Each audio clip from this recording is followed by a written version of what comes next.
저는 아무래도 이제 사역자이다 보니까 이 독립침례교회뿐만 아니라 교계 전체에서 일어나는 일들 같은 경우를 이제 뭐 꾸준히 뭐 아주 자세히는 못하고요. 이제 국민일보를 꾸준히 보면서 이제 또 모니터링을 좀 합니다. 이렇게 어떤 일들이 벌어지나. 근데 요즘에 기독교계에서 화두가 되는 것은 뭐 금년 1년 내내 이제 종교개혁은 뭐 그럴 수밖에 없었겠죠. 종교개혁 500주년 기념이다 보니까 뭐 거의 1년 내내 종교개혁 얘기가 많이 나왔고요. 그런데 그 중에 아주 이상한 뭐 이상하다기보다는 하여간 좀 서글프기도 하고 하여간 그런 현상이 하나 있어요. 그것은 뭐냐면 가나안 성도란들이 급증하고 있다. 그래서 지금 한 10%쯤 됐는데 우리나라 크리스찬 중에서 교회 다니는 분들 중에서 지금은 약 20%에 육박한 19점 몇 %라고 그러더라고요. 그래서 지금 190만 명에 이른다. 가나안. 그러니까 우리는 그러면 무슨 가나안 농문학교, 가나안족, 뭐 성경에 가나안이 약속의 땅인데 그 무슨 특별한 기독교의 운동이 있나?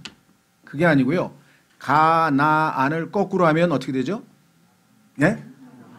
안 나가. 교회는 안 나가는데 크리스찬인 사람들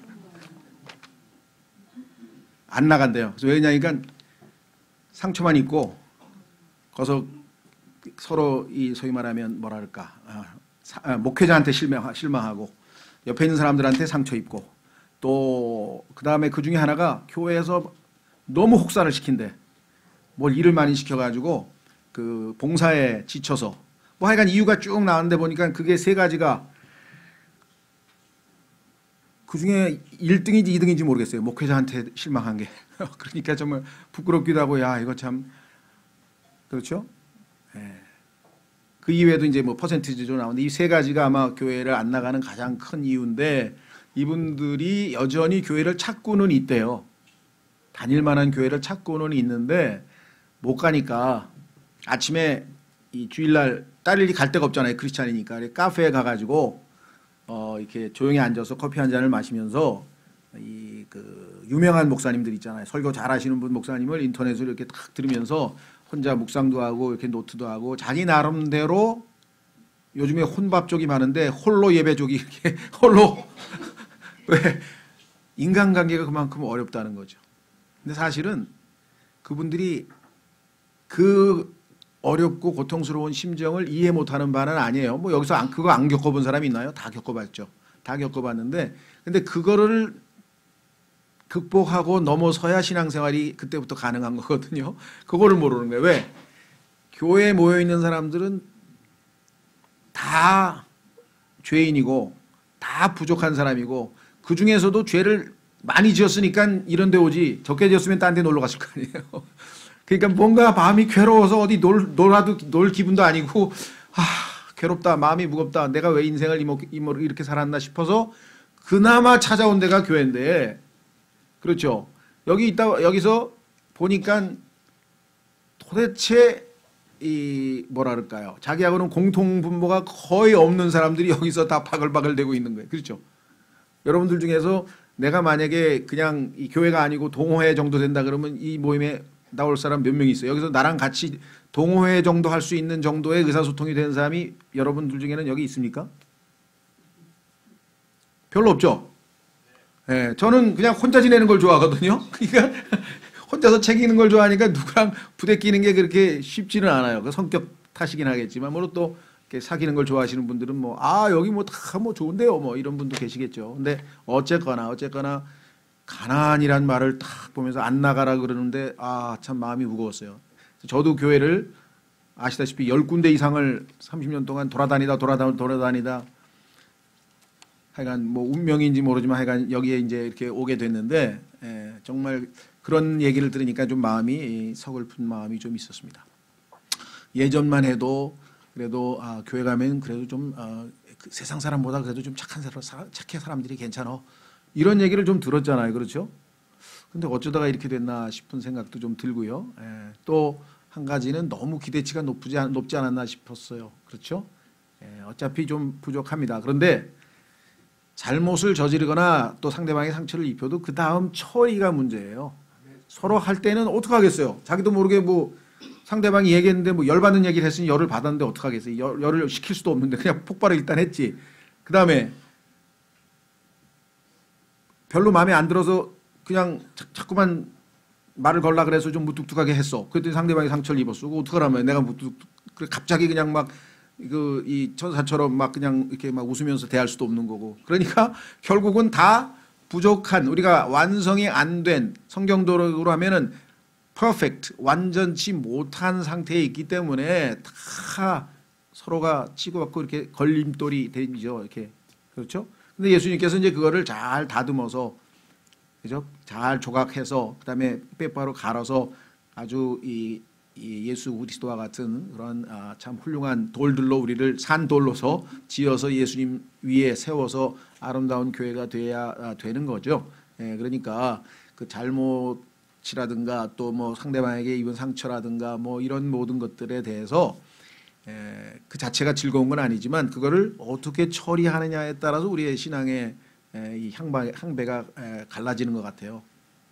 대부분 보면은 이제 교회 그만 다녀요. 그래서 무슨 일이 있으셨죠? 그러니까 예, 뭐 이렇게 얘기해보면 다 이제 그런 내용들이 저도 뭐 사역하면서도 그렇고 옛날 교회 다니면서부터도 뭐 부지기수로 들었고요.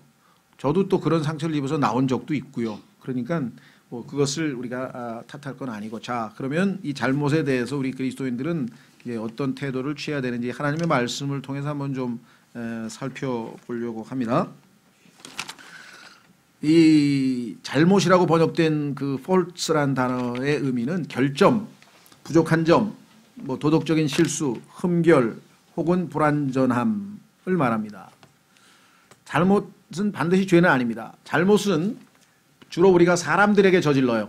다른 사람들에게. 그렇죠? 네. 그런데 죄는 하나님께 저지르는 겁니다. 하나님께서 정하신 것을 어기는 거죠. 그러니까 죄는 시편 51편에 보면은 하나님께 고백하게 되어 있습니다. 그래서 이 잘못을 죄를 고백하는 이 우리가 잘 아는 로마 가톨릭 교회에서 시행하는 고해 성사는 굉장히 비성경적인 겁니다. 왜냐하면 죄를 신부님에게 만약에 다 고해버리면 나의 모든 죄를 다 알고 있는 거잖아요. 나의 비밀스러운 걸 다 알고 있으면 그럼 어떻게 되겠어요? 그렇죠. 그래서 죄는 하나님께 고하는 것이고 내가 저지른 잘못에 대해서는 또 나의 결점에 대해서는 그건 서로가 고백해서 내가 미안하다든가 이렇게 해서 관계 회복을 시도하면 되겠죠. 그래서 이거를 정확하게 구분할 줄 알아야 됩니다. 그런데 야고보서에 보면 킹제임스 성경에서는 정확하게 서로 너희의 잘못들을 고백하라 이렇게 되어 있는데 그것을 죄를 고백하라고 이 킹제임스 성경 이외의 성서들에서 헬라어 단어를 잘못 번역을 해가지고 이 고해성사라고 하는 잘못된 교리가 생겨난 것입니다. 그래서 이걸 좀 구분 일단은 하셨으면 좋겠고요. 자, 그 다음에 요즘 우리가 지진 문제로 아주 뭐 심각하게 우리나라도 이제 지진에 대해서 예외 국가가 아니라 그러는데 그 지진 날 때의 상황을 보면 그 땅이 불완전하게 맞닿아 있는 곳, 뭔가 붙어 있는 게 불완전한 그 부분에서 압력이 가해지면 지진이 생기잖아요. 그렇죠? 예, 참 우리에게 시사하는 바가 큽니다. 그렇죠? 땅도 뭔가 불완전하고 약한 그 부분, 거기서 이제 문제가 생기듯이 우리의 삶에도 이런 부분들이 있습니다. 약점이 있잖아요, 다들. 예, 우리 삶의 영역에 아직 불완전한 부분들 말입니다. 이런 약한 부분들 역시 압력이 주어지면 우리 삶에 많은 손실을 끼칩니다. 우리는 은밀한 잘못들로부터 구원해 주실 것을 기도해야 합니다. 그래서 오늘 기도해 보니까 나의 은밀한 잘못으로부터 주님께서 나를 정결하게 해달라라고 하는 기도 제목이 지금 기도가 이 시편에 나와 있는 것을 우리가 확인을 했습니다. 그렇죠? 여러분은 뭔 잘못이 있나요? 무슨 결점이 있나요? 스스로 한번 생각해요. 저는 아주 치명적인 결점이 뭐 다 아시는 거니까 그런데 저는 게으름이에요. 게으름. 그래서 이거를 아주 성령 충만할 때만 조금 극복하고 나머지 때는 보통 그냥 게으른 대로 살아요. 그러니까 이게 이제 많은 사람들에게 잘못하면 피해를 끼칠 수 있죠. 그래서 제가 어느 한 해는 고백을 하면서 형제님들 저의 잘못을 고백합니다. 기도해 주십시오. 그랬더니 어떤 형제가 댓글을 달았는데 저는 형제님보다 훨씬 더 게으릅니다. 그렇게 써놨더라고.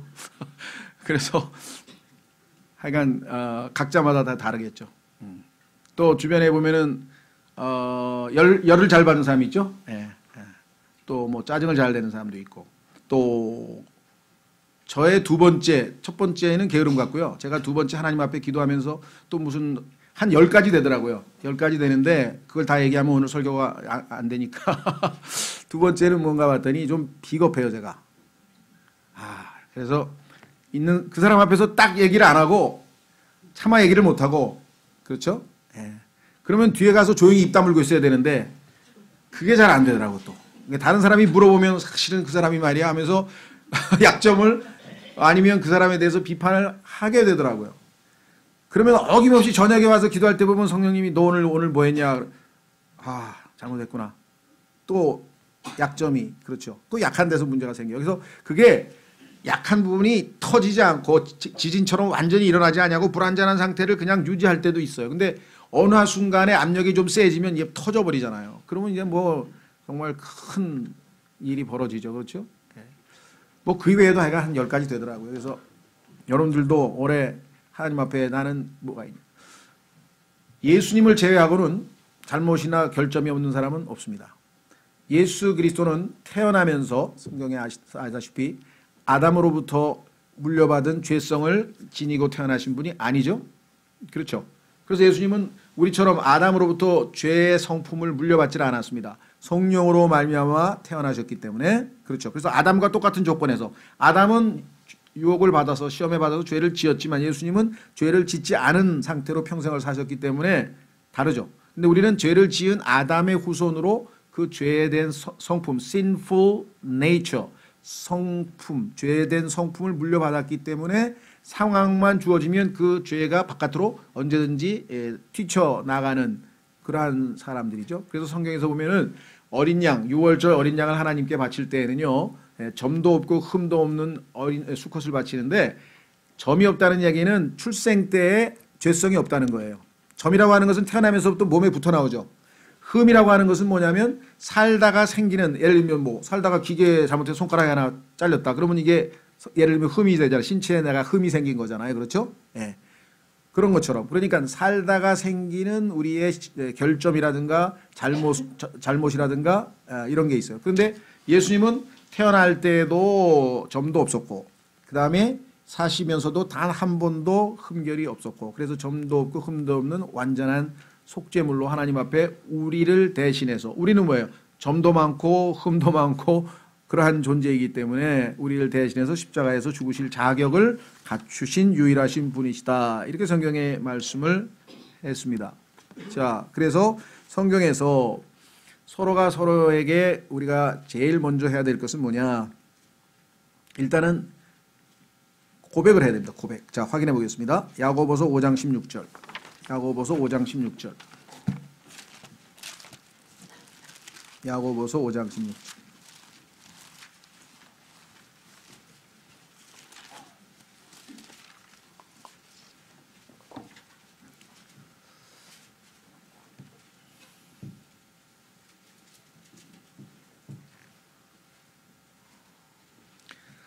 야고보서 5장 16절에 보시면은요, 너희 잘못들을 서로 고백하고 너희가 병 고침을 받도록 서로를 위해 기도하라. 의로운 자의 효력이 있고 뜨거운 기도는 많은 유익이 있느니라. 오늘도 제가 일부러, 이건 오해하지 마십시오. 우리말 성경은 지금 100% 완벽하게 지금 완성된 건 아니라 그랬습니다. 근데 진행 중이기 때문에 이제 영어와 비교해서 조금 우리가 필요한 경우에는 제가 언급을 하니까, 어떤 분들은 제가 자꾸만 그러면은 한글 성경 읽을 때 어떻게 신뢰하는 마음으로 읽냐 그러는데 그렇게 많지는 않아요. 근데 조금 필요할 때 설명은 알 수가 없어요. 왜냐하면 여기서 지금 병 고침을 받는다라고 번역한 단어는 영어에 healed라고 돼 있어요. healed. heal이라고 하는 말은 우리가 별로 병 고치는 거 맞습니다. 그런데 병만 고치는 게 아니라, 우리가 힐링이란 말 들어보셨죠? 한때 막 힐링 광풍이 불었잖아요. 우리가 막 삶에 지쳐 있을 때 어떤 뭐 이렇게 상황에서 힐링을 받는 그런 방법이 여러 가지가 있잖아요. 그렇죠? 뭐 숲속에 가서 요즘에 뭐 힐링 숲도 있고, 또 프로그램에도 무슨 뭐 힐링 부른 프로그램도 있었고, 그렇죠. 그런데 따라서 여기서는 지금 14, 15절에 보면 병든 자에 대한 내용은 14, 15절에 이미 나와 있어요. 그렇죠? 14절에 너희 가운데 병든 자가 있느냐, 15절에 믿음의 기도는 병든 자를 구원하는 자지, 병든 자 얘기는 14, 15절에서 끝났고 15절, 16절은 주제가 잘못으로 지금 바뀌어 있어요. 그렇죠? 따라서 여기서 지금 병 고침이라고 하는 로부터 치유받는다는 뜻보다는 우리의 잘못을 고칠 수 있다는 거죠.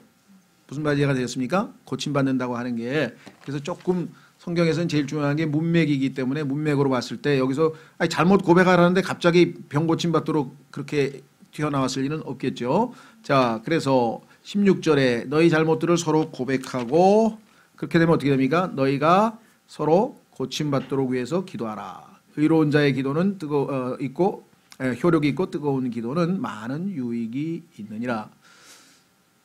여러분들 자신의 약점을 고백하고 나를 위해서 기도해달라고 그렇게 형제들에게 고백해 본 적이 있나요? 있으신 분은 좋은 거고요. 한 번도 아직도 못 해봤다. 왜? 자존심이 있지 어떻게 내 약점을 이렇게 드러내느냐. 그럴 수도 있잖아요. 그렇죠. 그러면 그건 누가 위해서 기도해 줍니까? 자기도 어떨 때는 그것을 약점이라고 생각 안 하고 이렇게 특별히 기도도 안 할 수도 있잖아요. 하나님께서 우리에게 가르쳐 주신 것은 우리가 이 땅에 창세기 3장의 이후 타락한 세상에서 살고 있고, 그다음에 비정상적인 세계에서 살고 있고, 우리가 여전히 죄 가운데서 죄를 짓기도 하고 우리의 약점과 잘못들이 바깥으로 표출돼서 많은 어렵고 복잡한 상황들이 벌어지는 그런 세상에서 우리가 살다 보니까 때로는 서로에게 잘못을 저지를 수도 있고, 그렇죠? 어떠세요? 제 약점 중에 하나는 또 하나 있는데, 그 보니까 이렇게 서로 소통이 잘 되고 좀 이렇게 그런 분들에게는 저도 이렇게 친절하게 잘 대하는데, 좀 그렇지 않은 분들에게는 나도 모르게 경직이 되는 것 같아요. 이게 딱 마음이 조금 경직이 돼가지고 말투서부터 좀 약간 딱딱하게 나가고, 전화 끊고 꼭 그걸 느끼더라고. 나는요. 저 사람이 또 내가 이렇게 아무리 봐도 좀 내 마음이 부드럽게 좋은 마음 상태로 한 게 아니거든. 그럼 상대방도 인격이니까 그걸 느꼈을 거 아니에요. 전화를 받으면서 뭐야 이거, 뭐 전화 받기 싫다는 거야. 이렇게 느끼지 않았을까? 그 생각을 하니까 이게 또 할 수 없이 회개하게 되고. 그런데 그게 여전히 잘 안 고쳐지더라고요. 왜? 약점이니까. 그렇죠. 그래서 이 자리를 빌어서 혹시라도 저한테 전화 받았는데 엄청 무뚝뚝하게 받았는데 상처를 입었다. 그 용서해 주시기 바랍니다. 제가 먼저 고백드리고, 일일이 다 고백드릴 수도 없고 누가 누군지도 잘 모르겠고. 그렇죠. 그래서 여러분들도 자기의 약점을 서로 고백해라. 왜? 그것이 하나님께서 여러분들을 치유해 주시는 방법이라고 여기 써 있잖아요. 우리도 자기의 속에 있는 걸 털어놨을 때 어떨 때 좀 힐링 받는 거 느끼시죠? 정말 저는 이렇게 약점이 있는데 잘 안 고쳐지네요. 형제님 좀 하나님 위해서 좀 꼭 기도해 주세요. 왜? 제가 이거를 못 고쳐서 우리 가족이 저 때문에 큰 피해를 봅니다. 이것 때문에 그냥 가정의 분위기도 나빠지고요. 막 이렇게 하시는 분들이 있어요. 근데 노력을 해도 잘 안 된다는 거예요. 그럼 어떻게 하겠어요? 기도를 해야죠. 그렇죠? 자, 그래서 올 한 해 가기 전에 아무나에게 막 하면 소문나니까 안 되고, 정말 내가 신뢰할 만한 사람, 내가 그나마 제일 신뢰하는 사람 한두 명이 있겠죠. 나는 한 명도 없다. 그럼 할 수 없으면 하나님께 해야죠. 어떡하겠어. 그리스도인이라 할지라도요, 하나님 말고 자신의 속마음을 좀 약점까지도 다 터면서 대화할 수 있는 사람이 사실은 한두 명은 있어야 돼요. 많으면 또 안 돼. 그렇죠. 정말 속마음을 얘기할 수 있는 친구는 이렇게 많은 게 아닙니다. 그래서 어떤 분들은 교회 와서 소통이 안 된다는데 소통이 안 돼요. 원래 소통되는 사람은 적어. 한두 명밖에 없어. 나머지는 뭐예요? 그리스도인으로서 형제로서 최대한 예의를 갖추어서 대하는 거예요. 마음이 통해서가 아니라. 다 통할 수는 없잖아요. 그렇죠? 자, 그래서 다시 말씀을 드립니다만은 정말 자신의 잘못을 터놓고 대화할 만한 그런 친구가 있다면, 정말 형님 제가 한 해 동안 참 이 약점 때문에, 이 잘못 때문에 많이 참 힘들었는데 좀 기도해 주시면 고맙겠습니다. 이렇게 서로를 위해서 고백하는 그러한 공동체가 됐으면, 그러한 교회가 됐으면 좋겠다. 기도하면서 저 자신도 실천하기가 쉽지는 잘 않지만 그래도 주님께서 이것을 우리에게 권고하신 이유는 우리를 치유하시기 위함이라고 써 있잖아요. 그리고 우리는 예수님 덕분에 의인이 됐잖아요. 여기 써 있잖아요. 주께서 뭐라고 했습니까? 의로운 자의 효력이 있고 뜨거운 기도는 많은 유익이 있다 그랬잖아요. 우리의 유익을 위해서 서로를 위해서 기도하라고 하는데 왜 이거를 우리가 순종 안 하고 실천 안 하겠습니까? 그렇죠. 이렇게 되면은요, 여러분에게 꼭 기도 부탁을 안 해도 교회에서 이렇게 보면은 약점들이 노출되는 분들이 많이 있어요. 그렇죠. 그때마다 에이 대부분 보면 이래. 아이 이렇게 하면서 이제 그러죠. 그러지 마시고 저 형제의 약점이구나 저거는. 내가 좀 기도를 해드려야 되겠다. 이렇게 되는 것이 좋겠다. 그렇죠. 꼭 부탁을 드리고요. 두 번째는 잘못을 저지른 자들을 피하지 말고 회복시키고자 도와야 합니다. 이게 잘 안 되더라고요. 저는 그냥 피하게 되더라고. 불편하니까. 그렇죠. 여러분하고 잘 안 맞고 뭔가 이렇게 그러면 어떠세요? 저는 그 사람하고 안 사귀어요. 그 사람 싫어요. 대부분 그러더라고요. 그래서 싫고 안 맞는 건 알겠는데 그렇다고 교회 안에서 서로 얼굴 안 보고 지낼 수는 없지 않습니까? 그렇죠. 주님께서 한 교회 안에다가 붙여 놓으셨으니까 어떻게든 주 안에서 지체로서 서로 이렇게 마음문을 조금씩이라도 열고 해야지. 저는 그럴 때마다 제가 절벽같이 그러시면 안 되고요.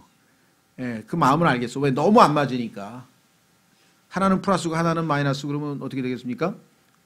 딱 붙는데 플러스끼리 만났다. 그러면 이건 막 튀잖아요. 그냥. 마이너스끼리 만났다. 또 튀잖아요. 그런 그 힘든 상황을 제가 모르는 건 아닌데 그럼에도 불구하고 성경에 보니까 피하지 말고 회복시키고자 도와줘야 됩니다. 하나님 제가 이런 영적으로 아직 어린 지체 같은데 또는 이런 단점이 있는 형제를 어떻게 하면 도울 수가 있겠습니까? 자, 갈라디아서 6장 1절로 가야 됩니다.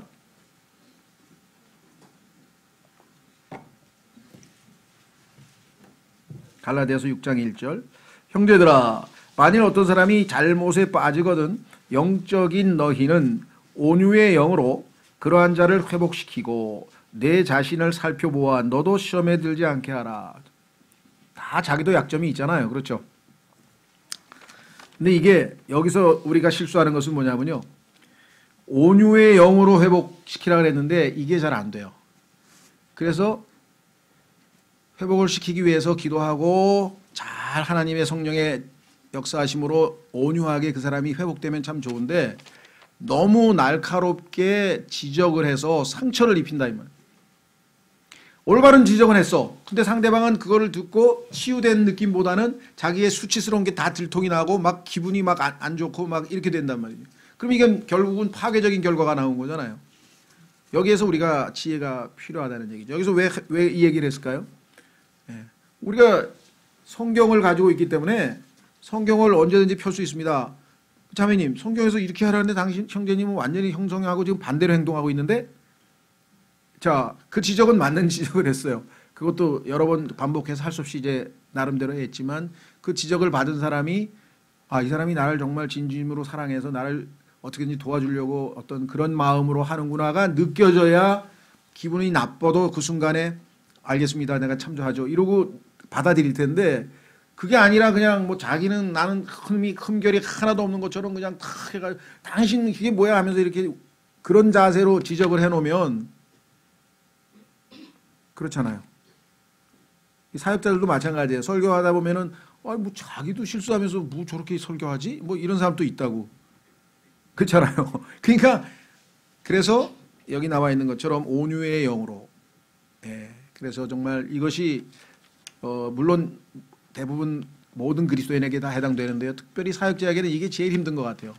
과거에 어떤 분이 저한테 왔어요. 제가 저기도 아닌데 그때는 사역도 하고 있지 않고 그냥 교회 한 지체였는데 저한테 와가지고 막 얘기를 하는 거예요. 그래서 그거는 저기 목사님한테 가서 좀 상담하시면 어떻겠습니까? 그랬더니 저는 안 가요 목사님한테. 왜요? 그러니까 무서워서 안 간대.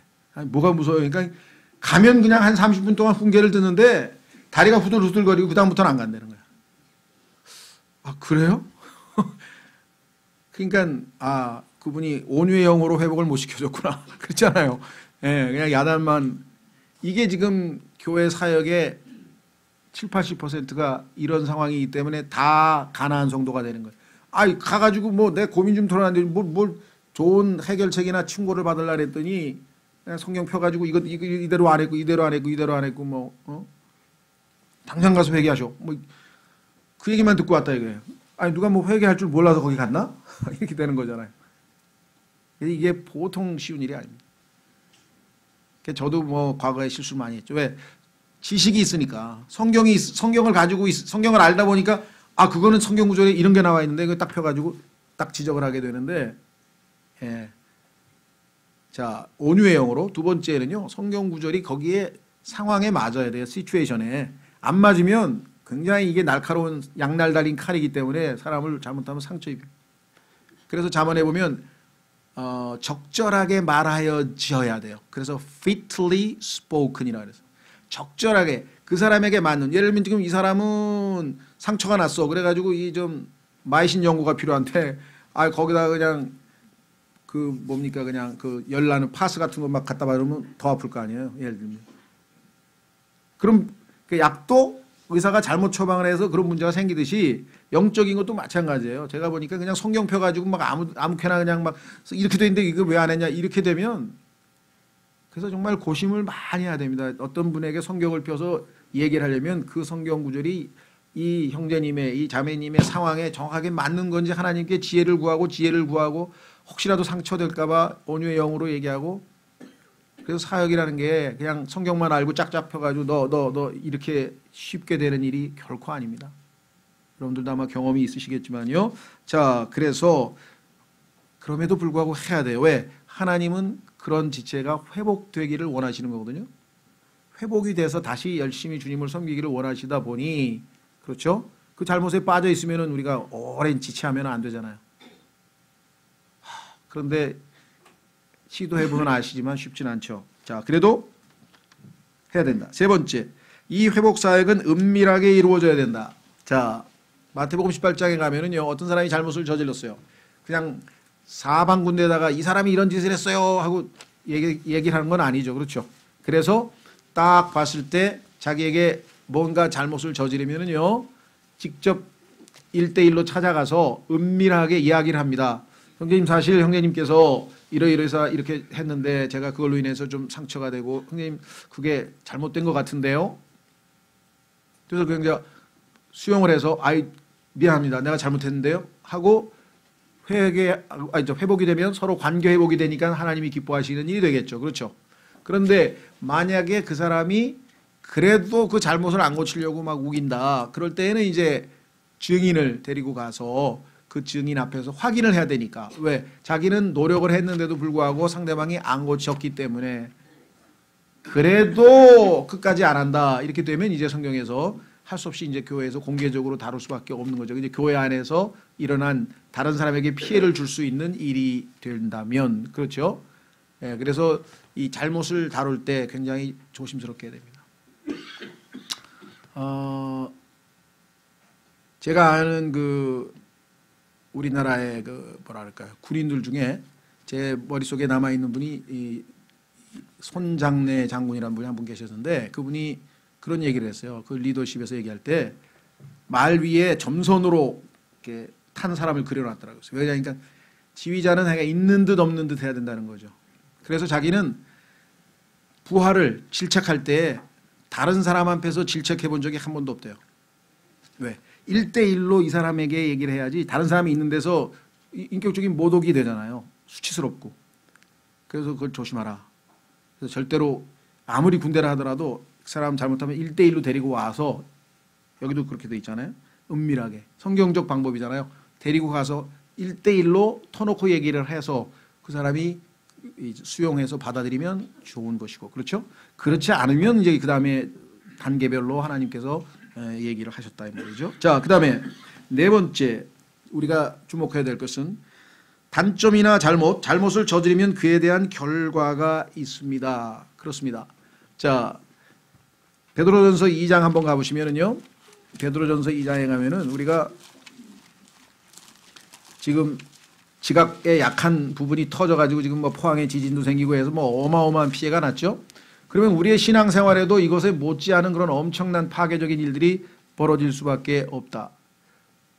이런 여파가 지금 우리 사회에서 자 잘못을 했는데도 서로 고백도 안 하고 또 은밀하게 대하지도 않고, 그러니까 이 처리가 다 잘못돼서 꼭 기독교 그리스도인 교회 안에서뿐만 아니라 일반 사회에서도 부부 사이, 가정, 부모 자식 간, 뭐 형제 간 다 깨지는 이유는 지금 성경적 원칙에서 다 벗어나서 지금 문제가 생기는 거잖아요. 그렇죠?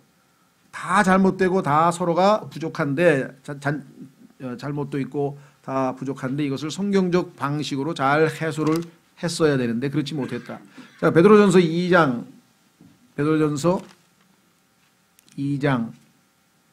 20절. 베드로전서 2장 20절. 너희 잘못으로 인하여 매를 맞고 참으면 그것이 무슨 영광이냐? 그러나 너희가 잘 행하고도 그것으로 인해 고난을 당하고 끈기 있게 그것을 견디면 이것은 하나님께서 받으실 만한 것이니라.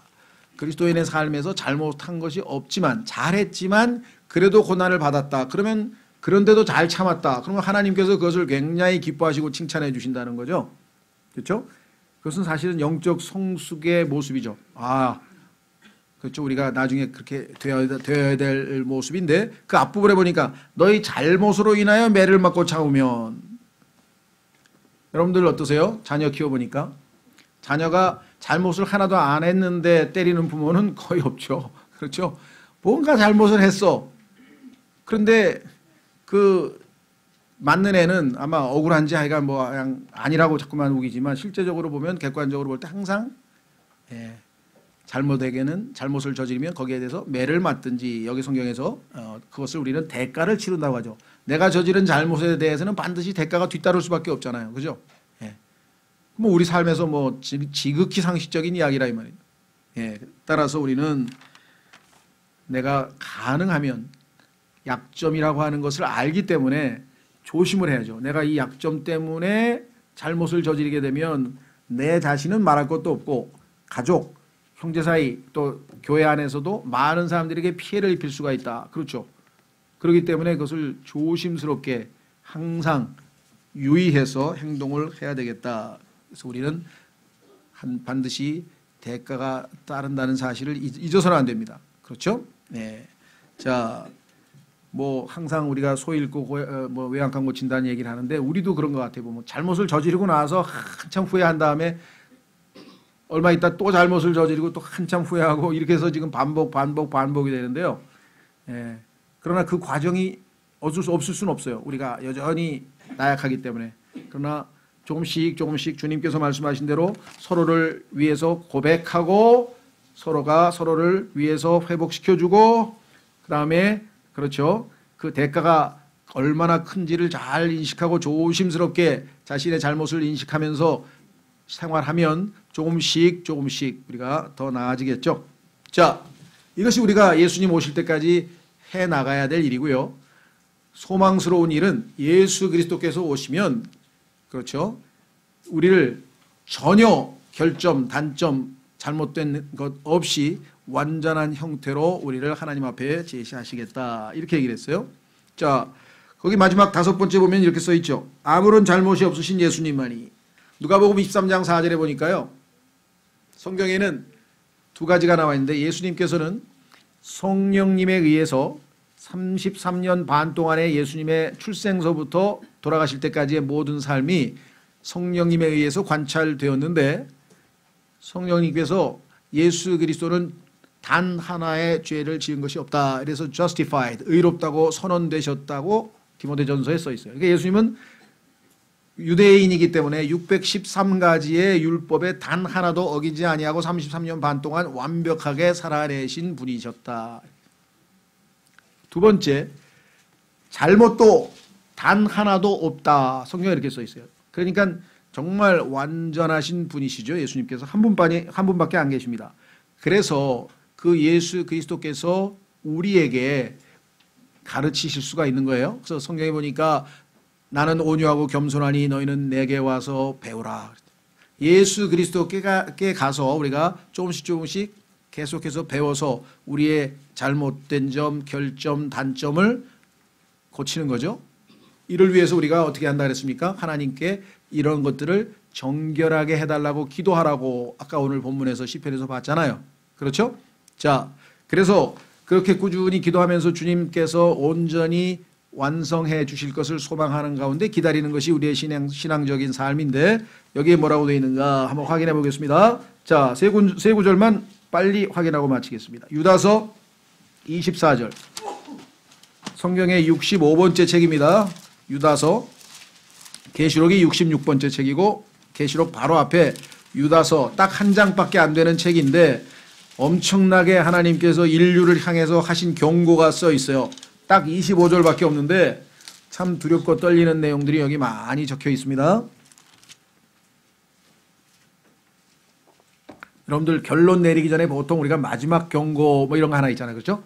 성경의 마지막 경고가 유다서예요. 그래서 오늘날 이 시대를 살고 있는 그리스도인은 유다서를 좀 많이 읽어야 돼요. 성경의 계시록을 쓰시기 전에 마지막 경고로 주신 책이 유다서인데 거기에 소망스러운 그런 내용이 들어있습니다. 자, 보세요. 뭐라고 되어 있나? 24절. 유다서 24절. 이제 능히 너희를 보호하사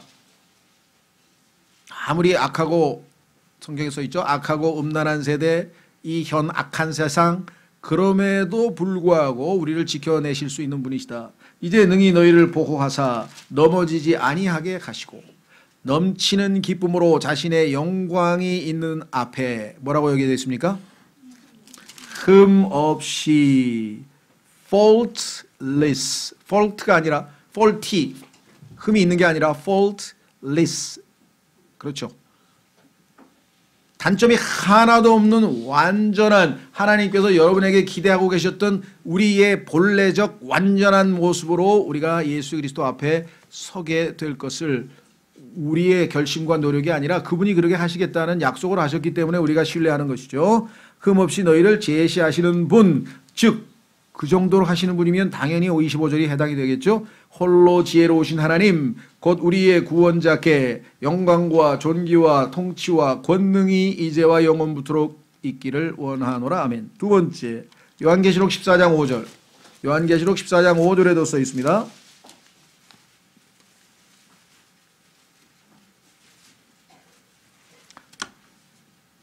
요한계시록 14장 5절.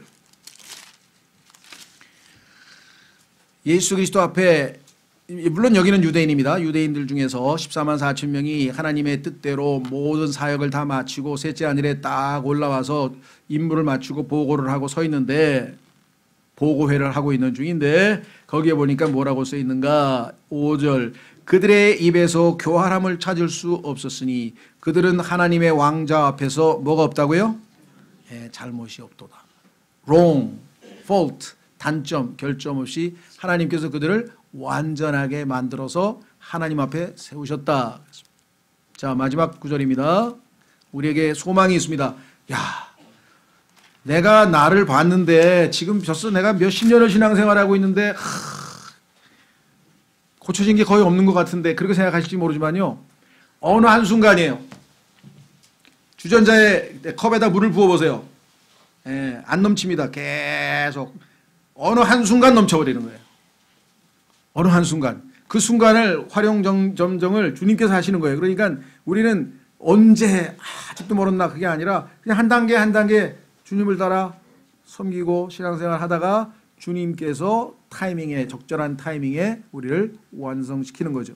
자, 에베소서 5장에 보시면요. 이렇게 되어 있습니다. 에베소서 5장.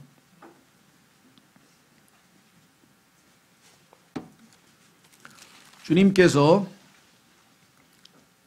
아내들아 22절, 25절 남편들아. 여러분들 여기 아내에 해당되는 분들은 성경에서 하나님께서 아내들아 하고 몇 번 얘기했는지 다 찾아서 한번 오래 가기 전에 한번 좀 꼭 읽어보시면 좋겠어요. 예, 그리고 남편들아, 하나님께서 남편들아 그랬는데 들은 척도 안 하면 안 될 거 아니에요. 남편에 해당되는 사람은 성경을 펴서 하나님 뭐라고 말씀하시라 한번 꼭 들어보셨으면 좋겠어요. 자, 어쨌거나 이건 중요한 거는 뭐라고 말씀하셨는가. 이렇게 하나님께서 썼습니다. 25절.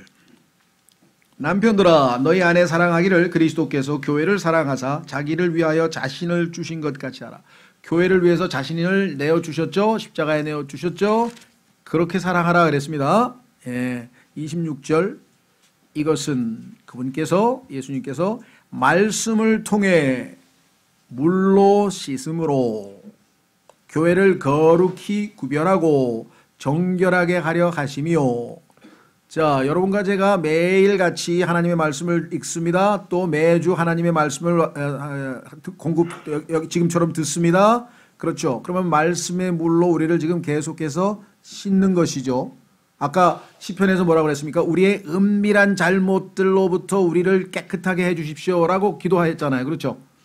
자, 그런데 방법은 뭐예요? 우리에게 주신 말씀.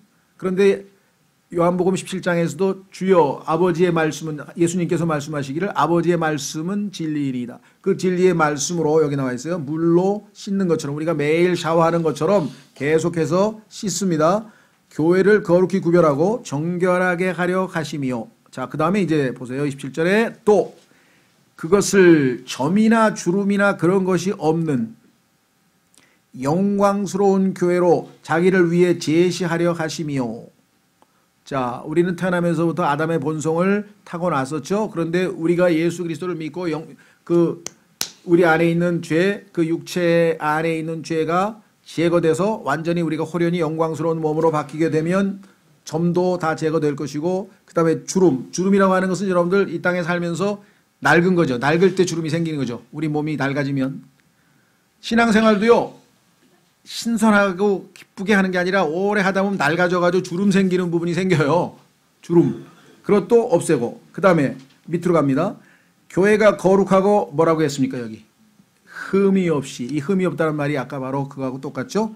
faultless, blemish, without blemish. 이게 다 하나님 앞에 예수 그리스도께서 우리를 완전하게 해서 결국은 세우실 것이다. 그러니까 내가 지금 이 상태로 주님을 어떻게 만나지?